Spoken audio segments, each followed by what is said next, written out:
श्रीमद् भागवत महापुराण की प्रथम खंड की चतुर्थ स्कंध की अथ पंचविंशोध्याय, जिसका विषय है पुरंजनोपाख्यान का आरंभ प्रारंभ। जो कहें पुरंजनोपाख्यान का प्रारंभ का के रूप में आरंभ करता हूं। अध्याय लंबा है, हिंदी में मैं इसे आरंभ कर रहा हूं का के रूप में। इससे पूर्व भगवान गौरी नंदन और मां आद्याशक्ति, मां सरस्वती की वंदना मैं आरंभ करता हूं। गजाननं भूतगणादिसेवितं कपितजम्बो फलचारुभक्षितम् उमाश्रुतं शोकविनाशकारकं नमामि विघ्नेश्वरपादपङ्कजम्। देवी प्रपन्नार्ति हरे प्रसीद प्रसीद मातर्जगतोऽखिलस्य। प्रसीद विश्वेश्वरि पाहि विश्वं तमेश्वरी देवी चराचरस्य।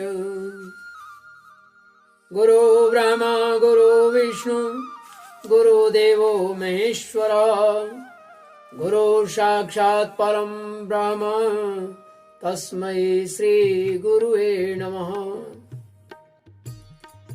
सरस्वती महाभागे विद्ये कमललोचने, विश्वरूपे विशालाक्षी विद्यां देहि नमस्तुते। श्रीमद् भागवत महापुराण की प्रथम खंड के चतुर्थ स्कंध के कई अध्यायों को पाठ करते हुए, जिसमें महाराज पृथु और उनके वंश परंपरा का वर्णन मैंने अभी तक किया। इस वंश परंपरा में प्रचेताओं को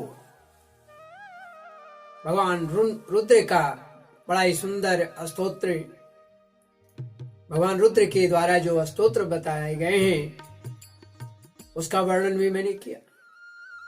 अब पुरंजय नाम के एक राजा का वर्णन मैं करने जा रहा हूं।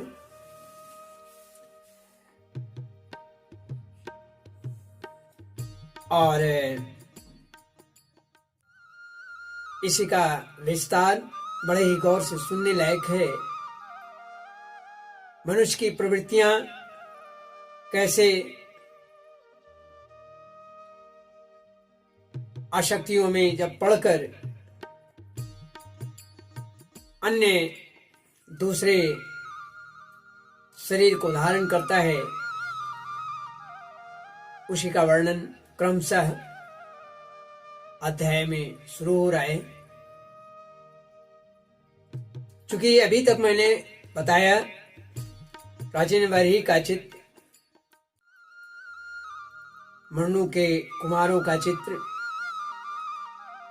के वर्णन मैंने किया, उनके तपस्या का वर्णन किया। अब जो है मैत्रेय जी कहते हैं कि विदुर जी, इस प्रकार भगवान शंकर ने जब प्रचेताओं को उपदेश दिया, फिर प्रचेताओं ने भगवान शंकर जी के बड़े भक्ति भाव से पूजा की, और इसके पश्चात वे उन राजकुमारों के सामने, अर्थात भगवान शिव अंतर्ध्यान हो गए। सबके सब प्रचेता लोग जो थे वे जल में खड़े होकर के 10,000 वर्ष तक तपस्या की। 10,000 वर्ष तक उन लोगों ने तपस्या किया। और इन दिनों राजा प्राचीन बरही का चित्त कर्मकांड में रम गया। और कर्मकांड में जब बहुत रम गया तो उन्होंने आध्यात्म विद्या विशारद जो परम कृपालु थे नारद जी ने उन्हें उपदेश दिया। नारद जी ने उनसे कहा कि राजन, श्रेयस्त्वम कथमद्राजन कर्मणात्मन ईहसे दुखे हानि सुखावाप्ति श्रेयस्तन्नेह चेष्यते। हे राजन, इन कर्मों के द्वारा तुम अपना कौन सा कल्याण करना चाहते हो? दुख के आत्यंतिक नाश और परमानंद की प्राप्ति का नाम कल्याण है, न कि वृत्तियों में रम जाना कल्याण है। वह तो कर्म से नहीं मिलता, वह कर्मों से नहीं मिलता। राजा ने कहा कि महाभाग नारद जी, मेरी बुद्धि कर्म में फंसी है, इसीलिए मुझे परम कल्याण का कोई पता नहीं है। आप मुझे विशुद्ध ज्ञान का उपदेश दीजिए, जिससे मैं इस कर्म बंधन से छूट जाऊं।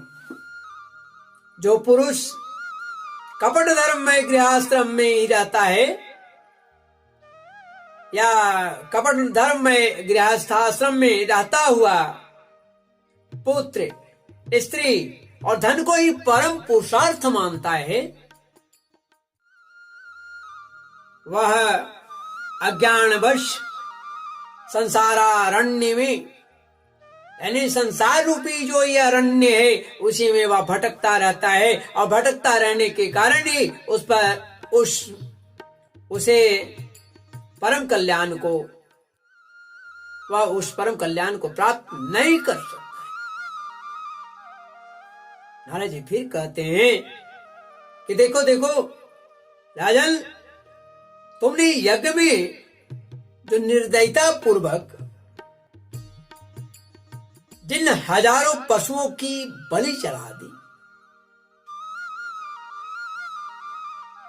जिनको तुमने बलि दिया, वे देखो आकाश में देखो उसको, ये सब तुम्हारे द्वारा प्राप्त हुई पीड़ा को याद करते हुए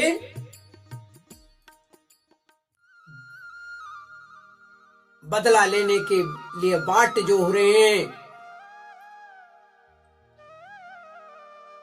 जब तुम मरकर परलोक में जाओगे, तब ये अत्यंत क्रोध में भरकर तुम्हें अपने लोहे के से सिंगों से छेद करेंगे। यही लोग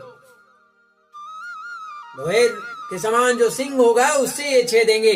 अच्छा, इस विषय में तुम्हें एक प्राचीन उपाख्यान सुनाता हूं। वह राजा पुरंजय का चरित्र है, उसे तुम सावधान होकर सुनो। ऐसा नारद जी ने कहा। राजन, पूर्व काल में पुरंजन, एक कहानी मैं कह रहा हूं, बड़ा ही सुंदर कहानी है, बड़े ही गौर से सुनने लायक है। पूर्व काल में राजा पुरंजय नाम का एक बड़ा यशस्वी राजा था। उसका अभिज्ञात नाम के एक मित्र था। कोई भी उसकी चेष्टाओं को समझ नहीं सकता था। राजा पुरंजन जो थे, अपने रहने योग्य स्थान की खोज में सारी पृथ्वी घुमा, फिर भी जब उसे कोई अनुरूप स्थान नहीं मिला, उसके मन लायक जब स्थान नहीं मिला, तब वह कुछ उदास सा हो गया और उसे तरह तरह के भोगों की लालसा भी थी। उन्हें भोगने के लिए उसने संसार में जितने नगर देखे, जितने भी नगर देखे, उनमें से कोई भी उसके मन लायक नहीं था, उसके लायक ठीक नहीं था। तब एक दिन उसने हिमालय के दक्षिणी तटवर्ती शिखरों पर कर्म भूमि भारत खंड में एक नौ द्वार थे, उसमें नगर देखा। वह सब प्रकार से सुलक्षणों से संपन्न था। सब ओर से परकोटे थे, बगीचे थे, अटारियां थी, खाइयां भी थी, झरोखे थे, राजद्वारों से सुशोभित था। सोने चांदी के तथा लोहे के शिखरों वाले विशाल भवनों से वह खचाखच भरा था। उसने उसके महलों वह जो महल देखा नौ द्वार वाला, तो उस महलों की फर्श नीलम, स्फटिक, वैदूर्य, मोती, पन्ने और भी लालों से बनी हुई थी। अर्थात बड़ा ही सुंदर दिख रहा था। अपनी कांति के कारण वह नगर सभी नगरों की वह राजधानी सा दिखाई पड़ रहा था। तो वो राजधानी थी, और वो उसकी सुंदरता कैसी थी, ऐसा लगता था मानो नागों की राजधानी है। वो जो है मानो नागों की राजधानी है, भोगवतीपुरी के समान वह जान पड़ता था, इतना बढ़िया था। तो और भी उसकी वर्णन मैं करता हूं। भागवत के अनुसार जहां तहां अनेकों सभा भवन थे, चौराहे थे, सड़कें थे, क्रीड़ा भवन था, बाजार था, विश्राम स्थान था, ध्वजा पताकाएं और मूंगे के चबूतरे आदि से वह सब सुशोभित था।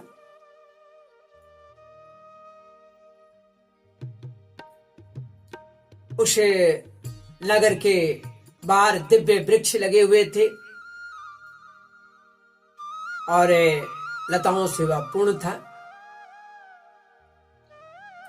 वह लताओं से पूर्ण एक सुंदर, वहां पर एक बाग भी था। उसके बीच में एक सरोवर सुशोभित था, एक सरोवर था जो बड़ा ही रमणीय था। उसके आसपास अनेकों पशु पक्षी पक्षियां कलरव कर रहे थे। पक्षियां बोलते थे, भौरे गुंजार कर रहे थे। सरोवर के तट पर जो वृक्ष थे, उसके डालियां और पत्ते शीतल झरनों के जलकणों से मिल रही थी। अर्थात वह इतना झुका हुआ था कि जल से मिल रहा था। और बसंती वायु के झोंकोरों से वे पत्तियां हिल रहे थे, जिससे इस प्रकार के तटवर्ती भूमि की शोभा बढ़ रहा था। वहां के वन्य पशु भी मुनि जनोचित मुनि के अनुसार अहिंसादि व्रतों का पालन करने वाले हो गए थे, इसलिए उनसे किसी को कोई कष्ट नहीं पहुंचता था। वहां बार बार जो कोकिल की कुहू ध्वनियां, जो कुहू की ध्वनियां होती थी, उससे मार्ग में चलने वाले बटोहियों को ऐसा भ्रम होता था मानो बगीचा विश्राम करने के लिए उन्हें बुला रहा है। राजा पुरंजय उस अद्भुत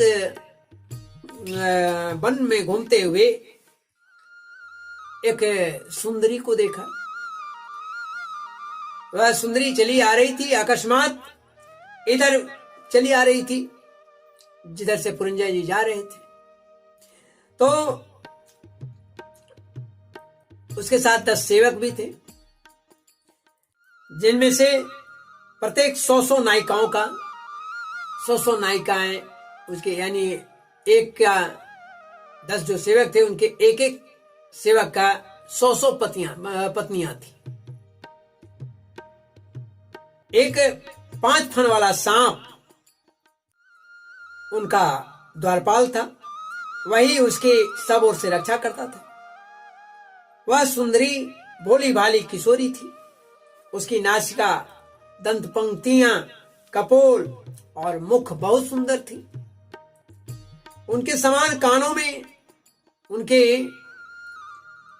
उसके समान कानों में दोनों जो कान थे उसमें कुंडल झिलमिला रहे थे। उसका रंग सांवला था। कटी प्रदेश, कमर का जो भाग था वो सुंदर था। वह पीले रंग की साड़ी और सोने की करधनी पहन रखी थी। वह ये चलते समय पैरों से नूपुर की ध्वनियां गुंजायमान हो रही थी, गूंज रही थी। नूपुरों की झनकार करती चल रही थी। तब अधिक क्या, वह साक्षात ऐसा लगता था जैसे कोई देवी जान पड़ती है, कोई देवी सा जान पड़ती है। वह गजगामिनी बाला किशोरावस्था की सूचना देने वाले अपने गोल गोल समान और परस्पर सटे हुए स्तनों को लज्जावश बार बार आंचल से ढकती जाती थी।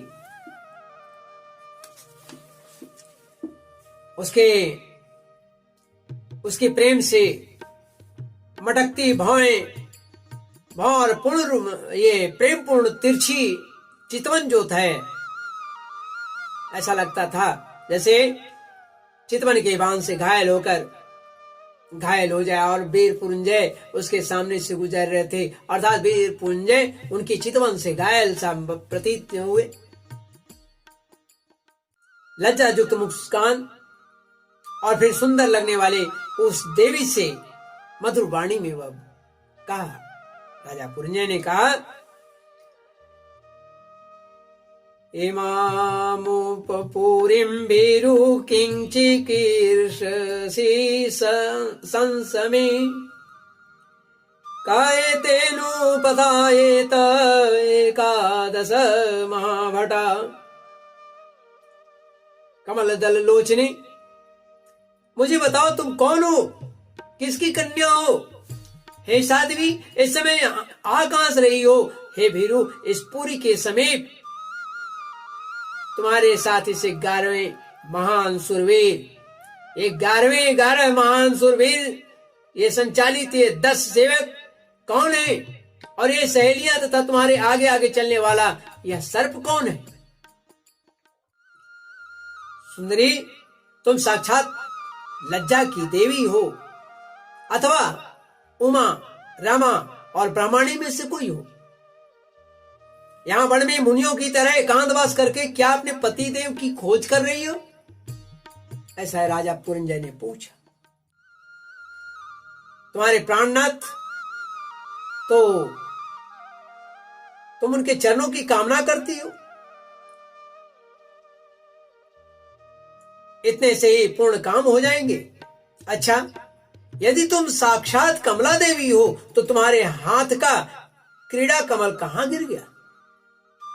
जो महालक्ष्मी के हाथ में कमल होता है, अगर तो उसी के बारे में कह रहे हैं कि अगर तुम कमला हो, महालक्ष्मी हो, तो तुम्हारे हाथ में जो कमल था वो कहां गया? हे सुभगे, तुम इनमें से कोई हो नहीं, तुम इनमें से तो कोई हो नहीं, क्योंकि तुम्हारे चरण पृथ्वी का स्पर्श कर रहे हैं। अच्छा, यदि तुम कोई मानवी ही हो तो लक्ष्मी जी जिस प्रकार भगवान विष्णु के साथ वैकुंठ धाम में शोभा बढ़ाती हैं, उसी प्रकार तुम मेरे साथ इस श्रेष्ठ पुरी को अलंकृत करो। देखो, मैं बड़ा ही वीर और पराक्रमी हूं, परंतु आज तुम्हारे कटाक्षों ने मेरे मन को बेकाबू कर दिया है। तुम्हारी लजीली और रतिभाव से भरी मुस्कान के साथ भौवे के संकेत पाकर यह शक्तिशाली कामदेव मुझे पीड़ित कर रहे हैं। इसलिए हे सुंदरी, अब तुम्हें मुझ पर कृपा करनी चाहिए। शुचिस्मिते, सुंदर भौएं और सुवर्ण नेत्रों से सुशोभित तुम्हारा मुखारविंद इन लंबी लंबी काली अलकावलियों से, बाल के लिए अलकावलियों से गिरा हुआ है। तुम्हारे मुख से निकले हुए वाक्य बड़े ही मीठे और मन हर लेने वाले हैं, परंतु यह मुख तो लाज के मारे मेरी ओर होता ही नहीं। जरा ऊंचा करके अपने उस सुंदर मुखड़े का दर्शन तो कराओ। नारद जी ने कहा कि बीरबल, जब राजा पुरंजय ने अधीर से होकर इस प्रकार याचना की, तब उस बाला ने हंसते हुए उसका अनुमोदन किया, पुरंजय का अनुमोदन किया, और वह भी राजा को देखकर मोहित हो चुकी थी। वह कहने लगी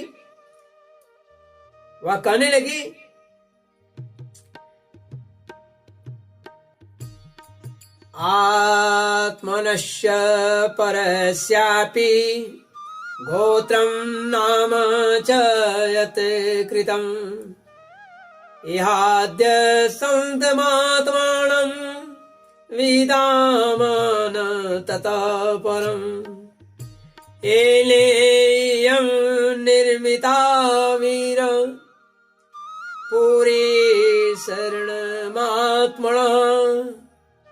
एते सखायः सख्यो मे नरा नार्यश्यमानदः। हे नरश्रेष्ठ, हमें अपने उत्पन्न करने वाले का ठीक ठीक पता नहीं है। मैं नहीं जानता कि मुझे जन्म किसने दिया। न हम अपने या किसी दूसरे के नाम या गोत्र को ही जानती। बीरबल, आज हम सब इस पुरी में हैं, इसके सिवा मैं और कुछ नहीं जानती। मुझे इसका भी पता नहीं है कि हमारे रहने के लिए यह पुरी किसने बनाया है, किसने बनाई है इस पुरी को। हे प्रियवर, ये पुरुष मेरे सखा और स्त्रियां मेरी सहेलियां हैं, तथा जिस समय मैं सो जाती हूं यह सर्प जागता रहता है। यह सर्प जागता हुआ इस पुरी की रक्षा करता है। हे शत्रुदमन, आप यहां पधारे, यह मेरे लिए सौभाग्य की बात है। आपका मंगल हो। आपके विषय भोगों की इच्छा है, उसकी पूर्ति के लिए मैं अपने साथियों सहित सभी प्रकार के भोग प्रस्तुत करूंगी, भोग प्रस्तुत करती रहूंगी और करूंगी भी। प्रभु, इस 9 द्वार वाली पुरी में मेरे प्रस्तुत किए हुए इच्छित भोगों को भोगते हुए आप सैकड़ों वर्ष तक निवास कीजिए। भला आपको छोड़कर मैं और किसके साथ रमण करूंगी। दूसरे लोग तो न रति सुख को जानते हैं, न वेद भोगों को ही भोगते हैं, न परलोक का ही विचार करते हैं, और न कल क्या होगा इसका ही ध्यान रखते हैं। अतएव पशु तुल्य हैं, वे पशु तुल्य हैं। अहो, इस लोक में गृहस्थाश्रम में ही धर्म, अर्थ, काम, संतान सुख, मोक्ष, सुयश और स्वर्गादि दिव्य लोकों की प्राप्ति हो सकती है। संसार त्यागी यतिजन तो इन सब की कल्पना भी नहीं कर सकते। महापुरुषों का कथन है पितृदेवर्षि मर्त्याणां भूतानामात्मनश्च क्षेम्यं वदन्ति शरणं भवेस्मिन् यद गृहाश्रमः। इस लोक में पितर, देव, ऋषि, मनुष्य तथा संपूर्ण प्राणियों के और अपने ही कल्याण का आश्रय एकमात्र गृहस्थाश्रम ही है। हे वीर शिरोमणे, लोक में मेरी जैसी कौन स्त्री होगी जो स्वयं प्राप्त हुए अपने सुप्रसिद्ध, उदारचित और सुंदर पति को वरण नहीं करेगी। हे महाबाहो, इस पृथ्वी पर आपकी सांप जैसी गोलाकार सुकोमल भुजाओं में स्थान पाने के लिए किस कामनी का चित्त नहीं ललचाएगा? आप तो अपने मधुर मुस्कान में ही करुणापूर्ण दृष्टि से हम जैसे अनाथों को, ये अनाथों की मानसिक संताप को शांत करने के लिए ही पृथ्वी पर विचर रहे हैं। जब इस प्रकार वह कोमलांगी जब कहती है, तब आगे नारद जी कहते हैं कि हे राजन, यदि तो दंपति तत्र समुद्य समयं मिथा तां प्रविश्य पुरीं राजन मुमुदाते सतम समा। हे राजन, उन स्त्री पुरुषों ने इस प्रकार एक दूसरे की बात का समर्थन कर फिर 100 वर्षों तक उस पुरी में रहकर आनंद लिया, आनंद भोगा। गायक लोग सुमधुर स्वर में जहां तहां राजा पुरंजय की कीर्ति गाया करते थे। जब ग्रीष्म ऋतु आती तब वह अनेकों स्त्रियों के साथ सरोवर में घुसकर जल क्रीड़ा करता। उस नगर में जो 9 द्वार थे, उनमें से 7 नगरी के ऊपर और 2 नीचे थे। उस नगर का जो कोई राजा होता, उसके पृथक पृथक देशों में जाने के लिए ये द्वार बनाए गए थे। हे राजन, इसमें से 5 पूर्व, 1 दक्षिण की ओर, 1 उत्तर की ओर और 2 पश्चिम की ओर जाते थे। उनके नामों का वर्णन करता हूं। पूर्व की ओर खद्योता, आविर्मुखी नाम के 2 द्वार, खद्योता और आविर्मुखी नाम के 2 द्वार एक ही जगह बनाए गए थे। उनमें से होकर राजा पुरंजय अपने मित्र द्युमान के साथ विभ्राजित नामक देश को जाया करता था। इसी प्रकार उस ओर नलिनी और नालिनी नाम के 2 द्वार और भी एक ही जगह बनाए गए थे। उनसे होकर वह अवधूत के साथ सौरभ नामक देश को जाता था। पूर्व दिशा की ओर मुख्या नाम का जो 5वां द्वार था, उसमें होकर वह रसज्ञ और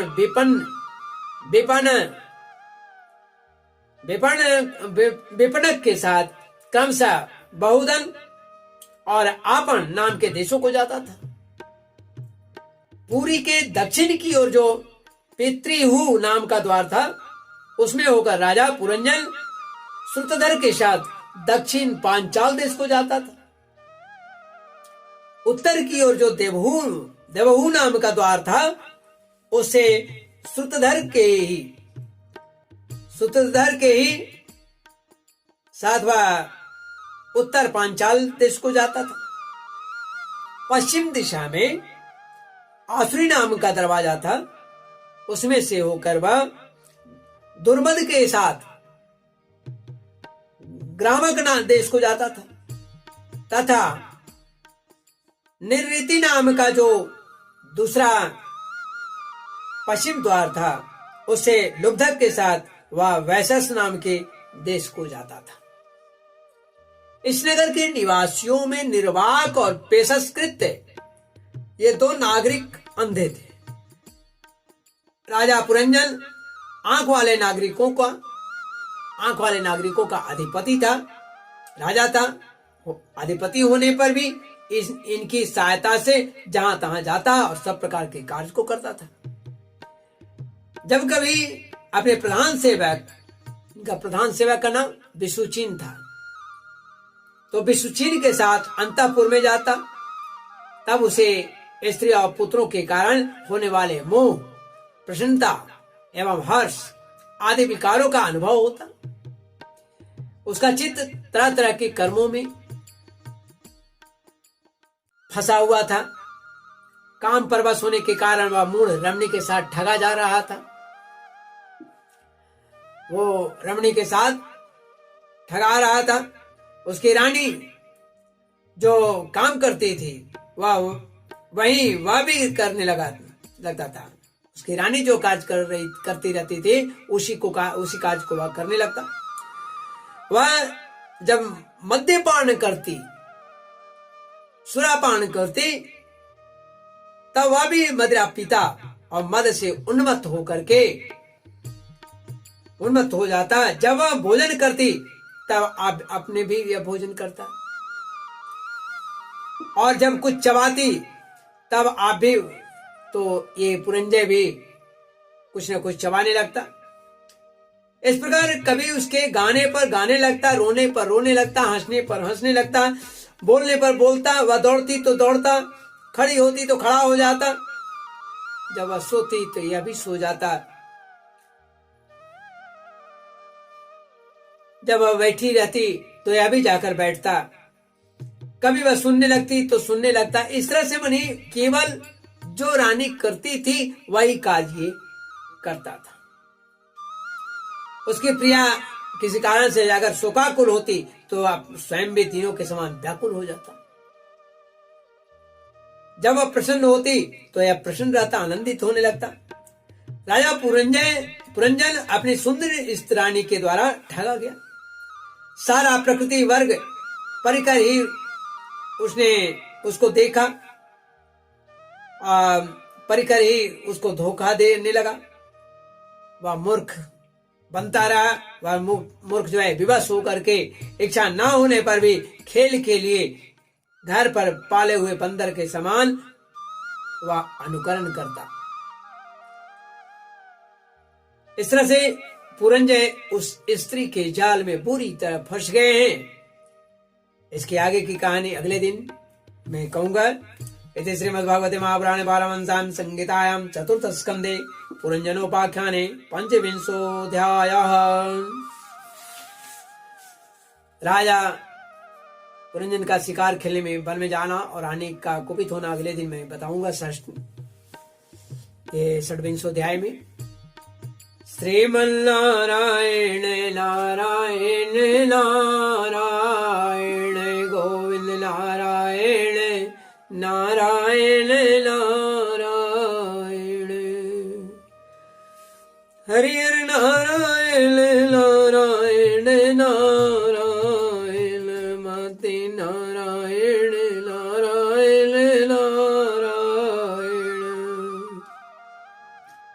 गोविंद नारायण नारायण नारायण श्रीमन्नारायण नारायण नारायण।